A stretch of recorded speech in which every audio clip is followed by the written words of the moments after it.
All right, let's get right to it with our first session. It'll be with Arizona, Cal, and Stanford. And starting off with Arizona, representing Arizona, who's number 7 in that AP preseason national poll. That ranking is their highest in a preseason poll in school history. Representing them is Coach Adia Barnes and senior Aari McDonald, who was last year's Defensive Player of the Year, also led the conference in points and steals for the second season in a row. So Aari, I'm gonna start with you. You know, last season, the last thing we saw of you, you were dropping 34 in the Pac-12 tournament against Oregon in the semifinals.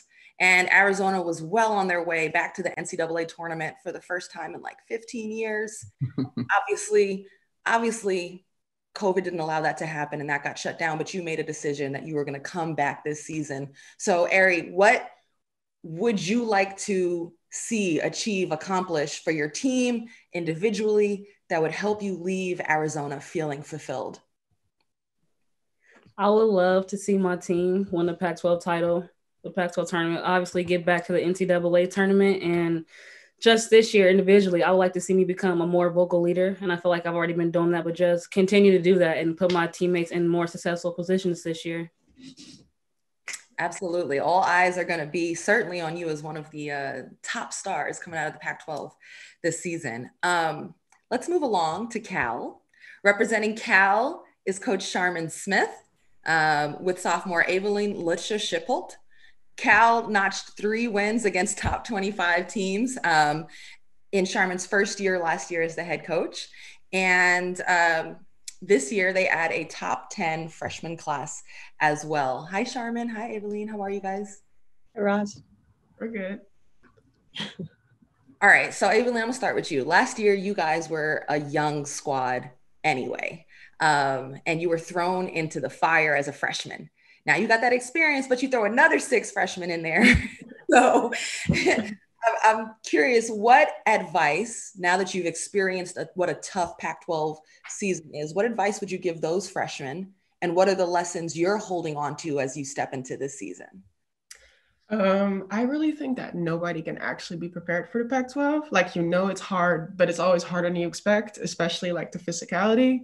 So I would really tell them to always keep working hard. That's the one thing that you can always control. Work hard, keep playing.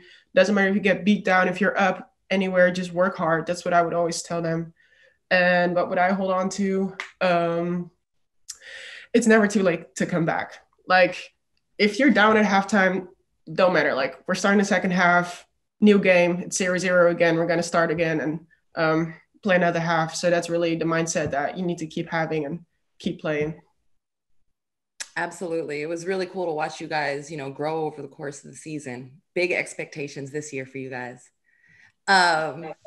This is the big expectations group. Everybody has heightened expectations for this crew. And one team that certainly is no stranger to that is Stanford University. So let's go to Stanford. Representing Stanford is Hall of Fame coach Tara VanDerveer and senior guard Kiana Williams, who is on the Ann Myers-Drysdale Award watch list for the nation's best shooting guard as well. Stanford in the preseason AP poll is ranked number 2, and in the preseason Pac-12 polls for both the media and the coaches, Stanford is revealed at the top of those lists at number 1 for the Pac-12 preseason poll. Hi, Tara. Hi, Kiana. How are you guys? Hi, Roz. Hello. Hey, guys. Kiana, I'm gonna start with you. This time last year, we were in person and you were at Pac-12 Media Day, also representing Stanford. Now you're doing it as a senior. So let's talk a little history, possibly in the making. Your coach, Tara VanDerveer, is 4 wins away from reaching Pat's summit for the all-time lead in career coaching wins. This is a legendary and monumental achievement. So this is a question for you about Tara. Why is it special for you to suit up for Tara VanDerveer? Perhaps, what has she taught you about the game? What has she taught you about life? Yeah, it's an extreme blessing playing for Tara, playing for Stanford. Just having an opportunity to come here. Obviously, like you said, she has 4 or 5 wins till she gets the record, but I know she has bigger goals than that, as we do as a team. And, you know, I feel like every time I have a conversation with Tara, I learn something. I know I've been here for 4 years, but, you know, just yesterday, her giving me pointers in practice is never a wasted moment talking to Tara. So trying to soak up as much as I can this last year and lead this talented group that we have.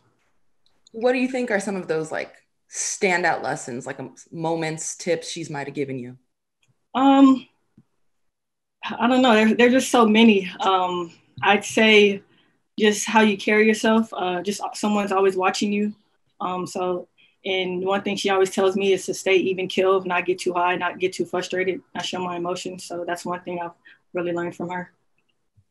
Absolutely. Guys, this is a question I want to open up to everyone. You know, this summer, we kind of started off the conversation here with this. This summer, we had to navigate as a nation, as a world, COVID-19, but not only the pandemic, but in our nation, social, racial unrest. And, you know, you guys continue to stay together as teams through video calls. In fact, for every team here in this session, I've actually been with your group during a video call, and they have been powerful conversations. Just want to open this up to everyone.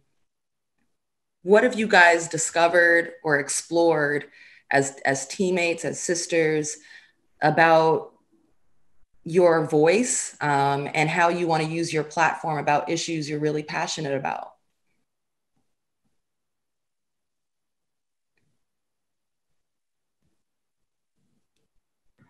Since it's kind of quiet, I'll start this one off and actually share a little bit about, you know, my history with civic engagement and just being involved. And it'll actually take me back to my days at Stanford. You know, I can't say that I was involved as our student athletes are right now.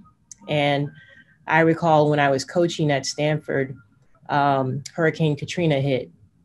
And I know there was a lot of talk about how that was handled and how our nation should have been better prepared and how we didn't take care of people and the reasons behind that. And I was extremely frustrated. And I remember talking to Tara at the time and just being like, this isn't fair. Like, why are we doing this? Why is our nation like this? And just complaining. And Tara said, okay, Charmin, well, what do you want to do about it? And I was like, what? He's like, well, what do you want to do? Tell me what you want to do, you know? And at that point, we came up with the Katrina Assist Pledge program, and Cal actually joined in with us. And for every assist during that season, you know, we were raising money to help rebuild homes in the area. And the lesson I learned from that is it's not enough to just complain and, you know, talk without any action. And what I'm really proud of with our team is when the murder of George Floyd took place, we had that Zoom session where there were a lot of tears, there was a lot of frustration, there's a ton of anger and fear, all of those things. And then I said to the team, okay, what do we want to do?